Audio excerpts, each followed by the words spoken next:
what is your ideal healthcare program? At ano yung modelo na nakikita nyo? Is it America, North America, Western Europe, or within Asia? Ano ho ba yung, para alam lang natin, kasi we're being charged 35% in terms of income taxes. No, wait. Before you say about your ideal, the current UHCA, the Universal Healthcare Act, currently, is it patterned after the US or the European healthcare system?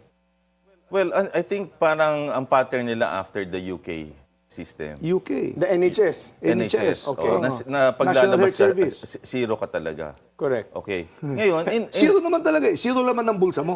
hindi, wala kang babayaran talaga. O nga, zero man naman Kaya ng bulsa mo. mayaman ka o mahirap. O yeah. Pero in Southeast Asia, meron na. Taiwan. Okay. Wala kang babayaran sa Taiwan. Although, Brunei, 5% lang. Thailand. O Japan. O Singapore, mga 30%. So, meron na. Oo. What about hospitals currently in the Philippines right now? Provincial hospitals, nagsisiro billing. Nauna pa sa national. Hindi Pero, I'm curious you know, lang eh. sige, sagutin na muna. Hindi siya universal healthcare. Pag sinabi mo universal healthcare, pangkalahatan, kay private or public, hindi ka namimili. Alam mo, Dr. Tony, can you explain lang, ano ba talaga, that's the thing I wanted to ask.